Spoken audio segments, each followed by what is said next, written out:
तिकोना किल्ल्याची माहिती घेत असताना पाठीमागील भागात आपण गडाच्या पायथ्यापासून मध्यापर्यंत पोहोचलो आहोत। आता भाग क्रमांक 2 मध्ये घेऊया पुढील माहिती। तर चला आता सुरुवात करूया पुढील प्रवासाला। चल पुन्हा एकदा या प्रत्येक पायरीमधला गॅप आपण पाहू शकतो की काटकोनामध्ये जेव्हा पाय हे होतात तर पूर्ण मांड्यांवर आणि पोटऱ्यांवरती जोर होता है चालताना। मतलब ये जो व्हील है घूमता था ऐसे। कुछ ऐसे पुराने पत्थर जो है ना उसके बीच में दिखाई देगा। फिलहाल जो अभी जो नीचे जैसे कि नीचे अच्छा कंस्ट्रक्शन किया है ना वो सीमेंट का यूज करके, बट फिलहाल जो पहले पुराना था उसमें चूनकड़ा इस्तेमाल करते थे। That's a different thing we know about this. There is a different kind of cement, or the calcium carbonate they use to build this type of forts. This is a wheel. This is connected to the center, and wheel is rotating. And this one made that special type of cement. You can see that white cement between the rocks.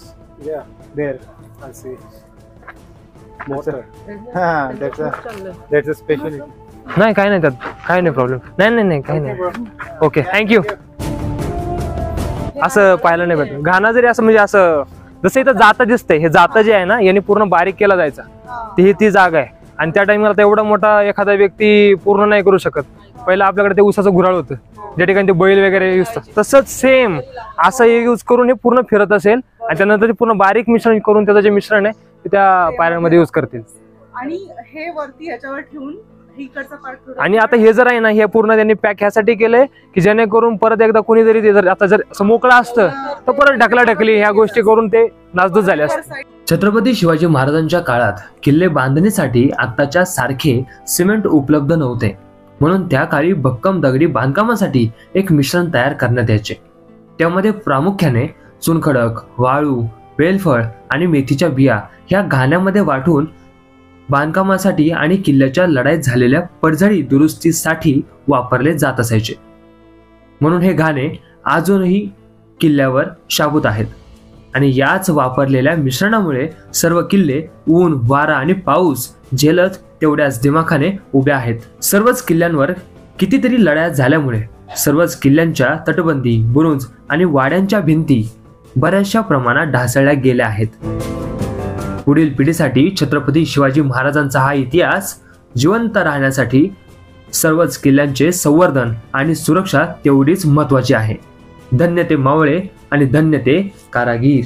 जबरदस्त एवढा location हा पट्टा एवढा भारी आहे ना जबरदस्त। पाठीमागच्या वेळेस जेव्हा आपण आलो होतो त्यावेळेस पण हीच माहिती घेण्याचा प्रयत्न केला होता आणि खरंच तो एक जो इंग्लिशमध्ये पूर्ण सांगत होता समोरच्या माणसाला एक्सप्लेन करताना खरंच एवढं भारी वाटलं, कारण त्याला देखील इतिहासाविषयी एवढी ओढ आणि आवड होती त्याच्या चेहऱ्यावरून दिसत होतं की तो विचार करत होता की नक्की याला सुन्याचा गाणा म्हणजे काय, नक्की काय आहे या ठिकाणी। तो विचारत होता की या ठिकाणी काय काय मेन्शन केलंय, कारण त्याला मराठी वाचता येत नाही पण त्याला आवड काय की मला सांगा की या गोष्टी काय असतील। या व्यतिरिक्त हा सुन्याचा गाणा याची माहिती या फलकावर दिलेली आहे, जी गड भटकंती ग्रुप वडगाव मावळ या तिथली जे सौजन्य जी ग्रुप असेल त्या ग्रुपने जे सांगण्याचा प्रयत्न केलाय। हा जो चुन्याचा जो गाणा आहे या ठिकाणी मगाशी मी सांगितल्याप्रमाणे ते ताई देखील जे आहे त्या माहिती घेत होत्या की हा चुन्याचा गाणा नक्की कसा हाताळतात असतील। तर आता ह्या ठिकाणी जे चाक दिसतंय जे दगडी चाक आहे गोल आकाराचं, एक मिनिट आजी तिकडे येतोयस का, या ठिकाणी जे दगडी चाक आहे हे याचं वजन पाहता कुठल्या एका व्यक्तीला ते हलणार नाहीये, पण त्या काळात देखील जे बैल वगैरे असतील त्यांच्या सहाय्याने, जसं की आपल्या गावामध्ये आपण आता कालांतराने कसं एक मशीन आली ऊसाचा रस काढण्यासाठी मशीन आली, त्याला आपण पहिलं तसं नव्हतं, पहिलं एक ऊस रस काढण्यासाठी ऊसाचा घुराळ होतं। ते कसं की त्या ठिकाणी मध्ये एक हे पट्टी असायची आणि त्या ठिकाणी जो साईडला बैल फिरायचा त्यानंतर जो आहे तो रस आपल्याला मिळायचा, पण आता मशीन असल्यामुळे तो पाहायला मिळत नाही बैल, पण पहिला इथं असायचा आणि जो पूर्ण फिरून ज्या टायमिंगला या ठिकाणी जे मिश्रण असायचं ज्यांचा उलेख्या फळ्यामध्ये जेवढे साहित्य आहेत ते यूज करून त्याच्यात टाकले जायचे आणि त्यानंतर पूर्ण बारीक मिश्रण झाल्यानंतर ते जे मिश्रण आहे त्याचा वापर त्या ठिकाणी चुनखडी म्हणून केला जायचा। तर ते आपल्याला पूर्वी पाहायला आता काही काही असे दगड आहेत जे अजून सुद्धा आहेत, त्या काळापासूनचे दगड आत्ता देखील आपल्याला पाहायला मिळतात ज्या ठिकाणी ते अजून उपलब्ध आहेत। पण आता काही ठिकाणी जे आपण खाली पाहिलं बांधकाम जे नवीन केलंय त्या ठिकाणी सिमेंटचा वापर केलाय जे काही महिन्यापूर्वी केला होता आणि ते आता ते परत एकदा नासधूस झाल्यासारखं साईडला पडले। म्हणजे असं आहे की त्या काळातले जे दगड आहेत ते आजही हालत नाही पण आताचे हालतात।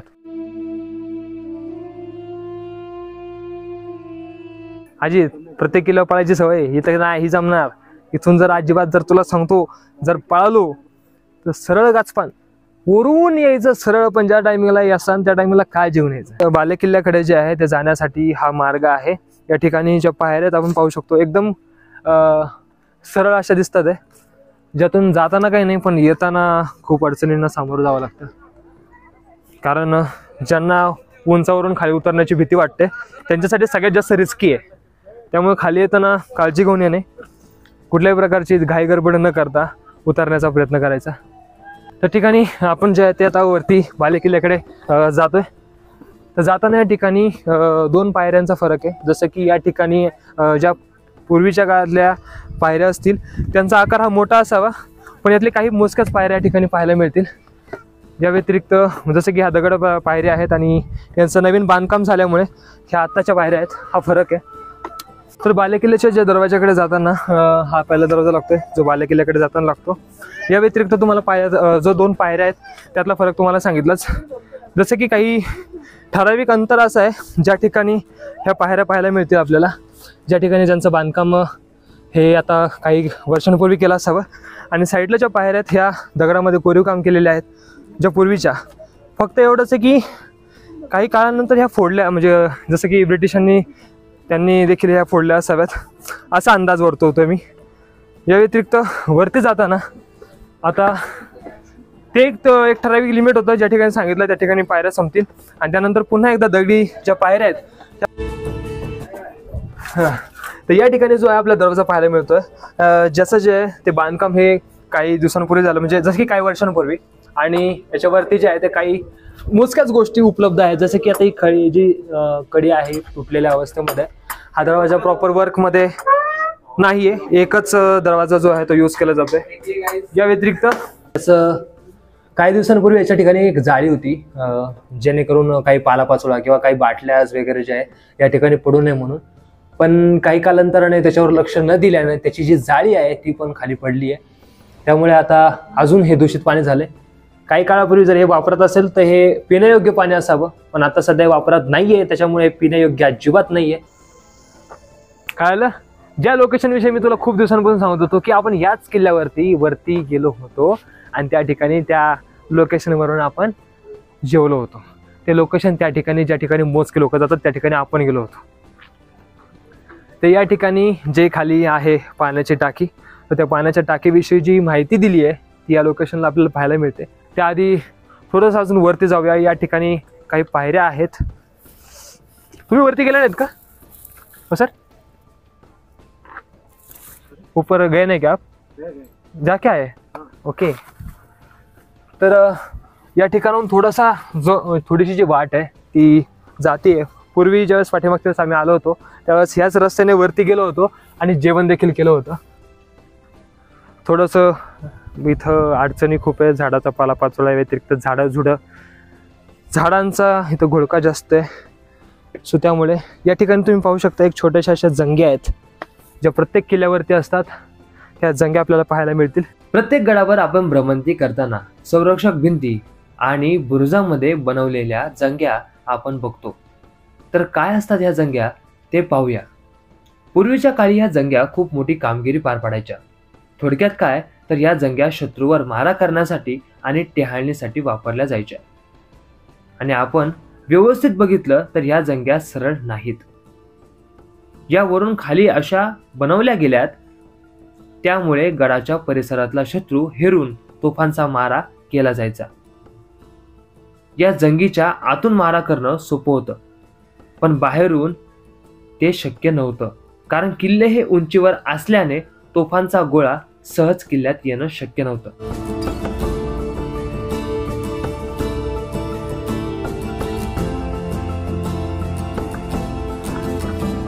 या ठिकाणी जे आहे त्या दोन्ही साईडला रोप आपल्याला पाहायला मिळतील. जसं की या दोन्ही ठिकाणी साईडला जे रोप आहेत ज्यांच्या साह्याने आपण वरती जे आहे ते चढाई करू शकतो. जर हे जर रोप नसतील तर एखाद्याचा जर तोल गेला तो सरळ खाली जाईल डायरेक्ट दरवाजापाशी. त्यामुळे या ठिकाणी रोप देऊन थोडी जी आहे ती मदत मिळाली आपल्याला.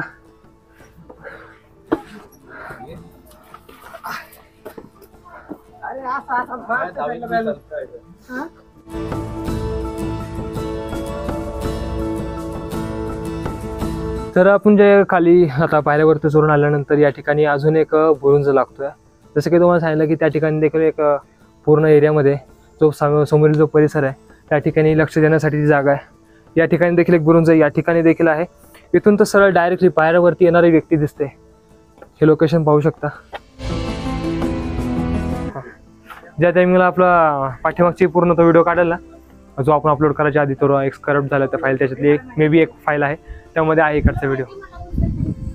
पाठीमागच्या वेळेस जे आहे ते आम्ही दीड वर्षापूर्वी या ठिकाणी आलो होतो ना, त्यास इथून रस्ता आहे, त्या ठिकाणी एक गुफा आहे, त्या गुफेवर आम्ही गेलो होतो. पण सध्या त्या ठिकाणी जे झाडं वाढली आहेत त्यावरून सरकण्याचे चान्सेस सगळ्यात जास्त आहे, त्यामुळे तिथे जाण्याचे रिस्क आम्ही घेत नाही आहे. तर या ठिकाणी जे आपल्याला खोपण्या दिसतात आहे या खोपण्यांचा उपयोग याला पूर्ण किल्ल्याच्या भाषेमध्ये जंग्या असं म्हणतात.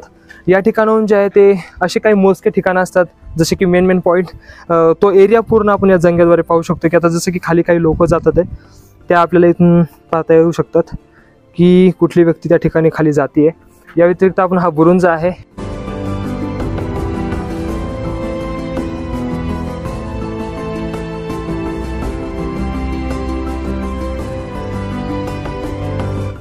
जसं की प्रत्येक ठिकाणी ज्यावेळेस गडकिल्ल्याचा जो दरवाजा आहे तो लावल्यानंतर त्याच्या एक्स्ट्रा सुरक्षेसाठी या ठिकाणी एक लाकडी ओंडका असतो आणि त्याची ही जागा आहे.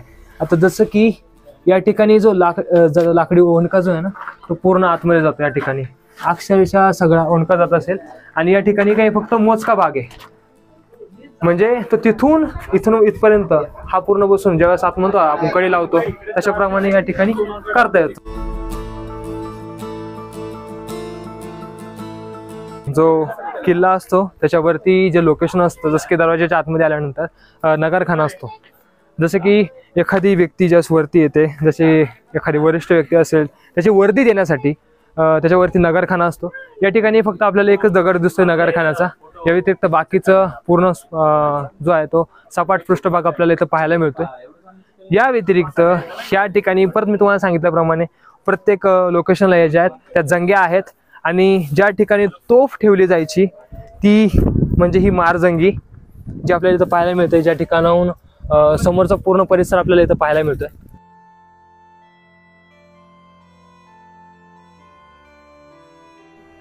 या ठिकाणी देखील दुहेरी जंग्या आहेत. दुहेरी जंग्या म्हणजे अशा की ज्या सोबत असतात आणि जवळजवळ असतात. तर ह्या दुहेरी जंग्या आहेत ज्या ठिकाणून ह्या साईडला आणि ह्या परिसरावर जे आहे ते लक्ष ठेवलं जाता येतं. त्यानंतर मी जसं की टाकलं अजितच्या पाठीमागे जी भिंत आपण आता पाहिली, ज्या ठिकाणची तटबंदी जी आहे ती पडल्यामुळे काही मोजकाच भाग आहे जो आपल्याला पाहता येतोय. बाकीची तटबंदी जी आहे ती सुरक्षितरित्या आहे, पण बाकीचं त्या साईडचं जे आहे ते काहीच नाही आहे. जसं की या ठिकाणी पण मारजंग्या आणि या ठिकाणी सर्वात मोठी पाहायला मिळते ती म्हणजे मेन एंट्रन्सची मारजंगी. ज्या ठिकाणाहून गडकिल्ल्याच्या प्रत्येक मुवमेंटवर लक्ष ठेवता येतं. या व्यतिरिक्त ज्या ठिकाणी सगळ्यात दुसरा जो आपण म्हणतो तपासणी नाका, ज्याला आपण मेटा म्हणतो, दुसरं मेटं, तिथे मेटा आपल्याला पाहायला मिळतं. आणि गडावर प्रवेश करण्यापर्यंतचा पूर्ण रस्ता जो आहे तो आपल्याला या ठिकाणी पाहायला मिळतोय. आणि या समोरील सगळा एरिया या आपल्याला मारजंगीतून पूर्ण कॅमेरामध्ये कैद करता येऊ शकतो. या ठिकाणी देखील जर एखादी तोफ लावली तर पहिल्या मेटावर देखील हल्ला करता येऊ शकतो, अशी ही जागा.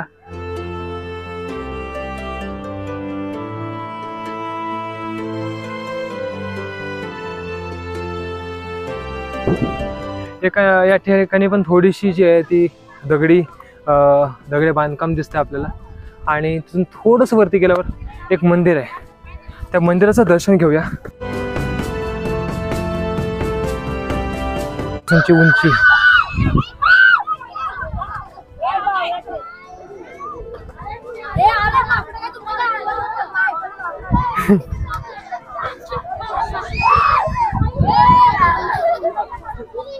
अवघडच.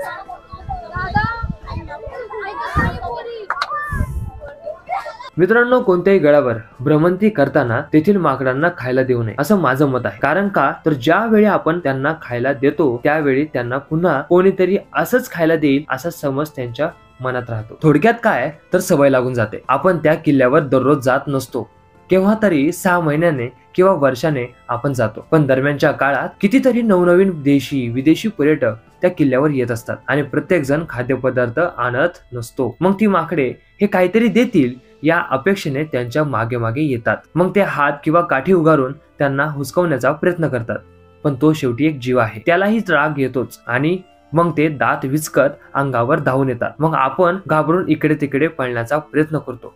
अशातच काहीतरी गंभीर स्वरूपाच्या घटना घडू शकतात. म्हणून मित्रांनो, त्यांना खायला देऊच नका. निसर्गाने त्यांना खाण्यापिण्याची व्यवस्था केलेली आहे. जर तुम्ही खायला दिलं नाही तर ते निसर्गात अन्न शोधतील आणि त्यांचं सुखी आयुष्य जगतील. या ठिकाणी आपल्याला नंदी पाहायला मिळतं. जी नंदी देवता आहे त्यांचं इथं फक्त शिर नाहीये. इथेच की ज्यावेळेस दुर्ग भंग करण्यात आले होते त्यावेळेस अशाच ऐतिहासिक वास्तूंची मोडतोड मुघलांकडून झाली होती, या व्यतिरिक्त ब्रिटिशांकडून देखील झाली होती. तर त्यामुळे हे जे ऐतिहासिक वास्तू आहेत ह्या व्यवस्थितरित्या आपल्याला पाहायला मिळत नाही. मंदिराखाली आपल्याला दिसून येते पाण्याचे टाके. त्याला 7 स्तंभ असून त्यात पाणी नसल्याचं आढळून आलं. जो कॅमेराच्या पाठीमागे प्रत्येक वेळा असतो, तो जो मला मदत करतो, तो म्हणजे अजित. अजित हाय कर. हा, तुंग किल्ला हरिश्चंद्रगडावर पण आहेत, पण हरिश्चंद्रगडामध्ये पाणी सगळ्यात जास्त, कधी पण जास्तीत जास्त पाणी असतं. 4 स्तंभ नाही, ते स्तंभ वेगळे आले. हा, पण इथं जे आपण जातो ना त्या ठिकाणी वेगळे आहेत. आपलं इथं पाहिलं होतं तुंग किल्ल्यावर, हा 3 स्तंभी टाक नाही 4 स्तंभीच टाक, ते वेगळं. सेम त्या टाईपचं जे आहे, म्हणजे जसं की वरचं ते कातळ कड्याला, जो कातळ कडा म्हणतो आपण, ज्या ठिकाणी पाण्याचं बाष्पीभवन होऊ नये म्हणून डोंगरामध्ये खोदकाम करून हे पाण्याचं टाकं जे आहे ते बनवलं जातं आणि त्याला एक आधार म्हणून या स्तंभांचा उपयोग निर्माण केला जातो. हा ते स्तंभ आहेत. या स्तंभावरती तुम्ही पाहू शकता की स्तंभ हे जे ते व्यवस्थित असं कोरीव काम करून इथं तयार केलेले आहेत आणि हे स्तंभ आता सुस्थितीत आहे. यातला एक स्तंभ जो आहे तो पडक्या मार्गाचा थोडासा झालाय. या व्यतिरिक्त बाकी एक्सप्लोर करण्यासारखं खरंच खूप काही आहे या ठिकाणी. किल्ल्याची ओळख वितंडेश्वराचे दर्शन आपल्याला होते.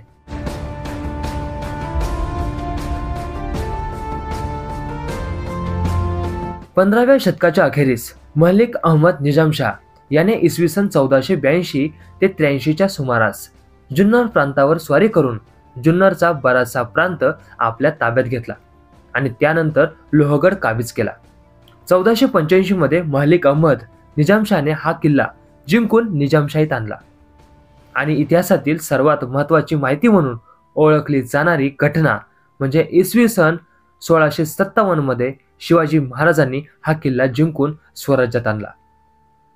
पुढे 11 जून 1665 साली झालेल्या पुरंदरच्या तहात शिवाजी महाराजांनी जयसिंगाला दिलेल्या 23 किल्ल्यांपैकी तिकोना हा एक किल्ला होता. पहिले इकडं माथ्यावर जाऊ.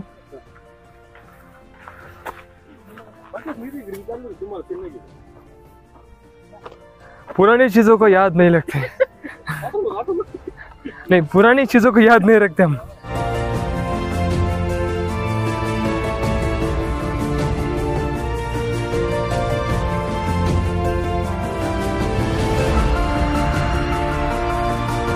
किल्ल्यावरील सर्वोच्च जे स्थान म्हटलं जातं तो म्हणजे बालेकिल्ला असतो आणि ज्या ठिकाणी राजवाडे असतात त्या ठिकाणी जे तुम्ही पाहताय ते हे राजवाड्याचे अवशेष आहेत.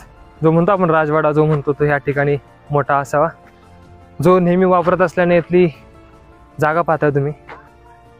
ज्या ठिकाणी सगळ्यात जास्त फिरलं जातं, वावरलं जातं त्या ठिकाणची जागा आणि त्या ठिकाणची स्वच्छता पाहता की हा कंटिन्यू वापरत आहे.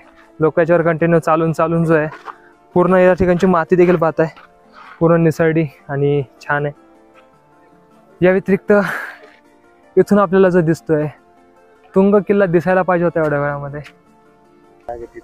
तर गड किल्ल्यावरती जसं की आम्ही तिकोना किल्ल्याला आज भेट देत असताना आम्हाला जे आहे ते 4 दादा मिळालेत. दादाच म्हणता येईल, मी दादाच म्हणेल. आणि त्यांच्याशी खरंच, कारण त्यांनी जसं आपण खाली पायथ्यापासून जास्त वरती येतोय माथ्यापर्यंत तर त्यांनी जे आहे ते पूर्ण गोष्टीसाठी फॉलो केलं. या व्यतिरिक्त त्यांनी देखील आम्हाला प्रत्येक गोष्टी विचारल्या, माहिती घेतली की तुम्ही सुरुवात कशी करताय किंवा बोलताय कसं, या व्यतिरिक्त तुम्ही साधनं कोणती वापरताय. म्हणजे काही ऐतिहासिक गोष्टी अशा असतात ज्या ठिकाणी आपल्याला सहकारी असे मिळतात जे पॉझिटिव्ह रिस्पॉन्स देतात आणि समोरच्या माणसात एक एनर्जी उत्पन्न करतात. तसे दादा आहेत आणि या दादांनी आम्हाला ज्या गोष्टी सांगितल्या, जसं की त्यांचे एक मित्र देखील आहेत, ते देखील या ठिकाणी आहेत, ज्यांनी इतर किल्ले फिरलेले आहेत. पण फक्त एवढंच आहे की त्यांना एवढं म्हणजे शूट करणं या ठिकाणी काही माहिती नव्हतं. पण जर त्यांनी त्या काळामध्ये ह्या गोष्टी जर केल्या असत्या तर खरंच एक चांगलं एक झाला असता जो ॲडव्हेंचर त्यांच्या लाईफमधलं. पण त्या नाही झालं तर मे बी अशी मला अपेक्षा आहे की ते भविष्यात देखील करतील. आणि त्या रीतीने प्लस त्यांनी आम्हाला सपोर्ट केला आहे आणि प्लस ते आपले सबस्क्रायबर देखील झालेत आत्ता. तर ही गोष्ट एक आपलं सोबत या कुटुंबाचे ते सहकारी आहेत आणि आता ते एक सदस्य म्हणून आपल्या यूट्यूब जेवढं काही जर्नी असेल त्यामध्ये ते आपल्याला मदत करणार आहेत. तर दादांनो खूप थँक्यू, तुम्ही या ठिकाणी आलात आणि त्यांनी सहकार्य दिलं त्याबद्दल. सगळ्यांनी आपला सोबत या पेजला लवकरच फॉलो करा, सबस्क्राईब करा, लाईक तर नक्कीच करा खूप चांगलं काम आणि शेअर करा. ठीक आहे, थँक्यू. थँक्यू आणि दादा. खरंच असा एक छंद पाहून मला एक नवीन छंद जोपासण्याची एक आवड निर्माण झालेली आहे. खरंच या गोष्टीसाठी मी खूप सारा प्रोत्साहन आणि त्याला त्याच्या वाटचालीसाठी आणि मित्रा तू जी व्हिडिओ शूट करतोय तुला सुद्धा खूप साऱ्या शुभेच्छा माझ्याकडून. धन्यवाद. खरंच तुम्ही खूप मोठं काम करता. ठीक आहे, थँक्यू. चला भेटू परत आपण काहीतरी परत. नक्की नक्की. तुझं नाव काय मित्र? शिवम बघा.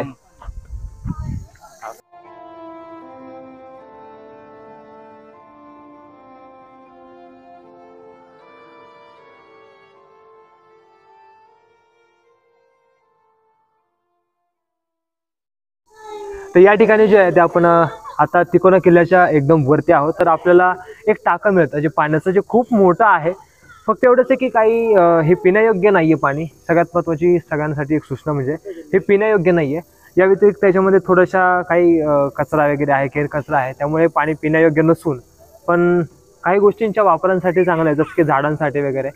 फक्त हे पाणी यामध्ये काही मुबलक प्रमाणात जो तो सूर्यप्रकाश पोचते, जास्त प्रकाश हा पोचत नाही, हे देखील आपल्याला पाहता येते.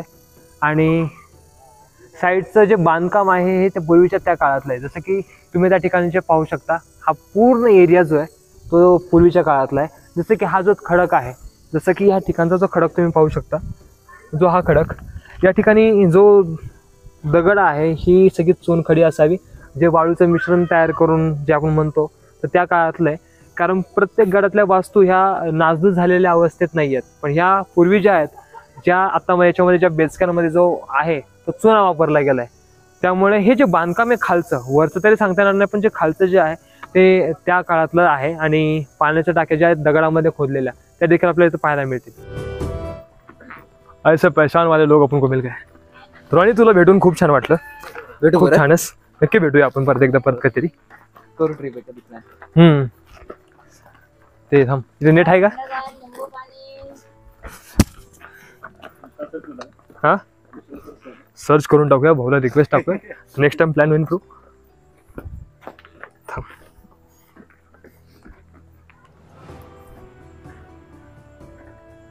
रॉनी तिरमल RONNY एकच नेटवर्क असेल तर आधी आहे तर रॉनी डबल एन आहे ना? NNY हेच आहे का? नाही Y. Y स्पेस दे. TIR MAL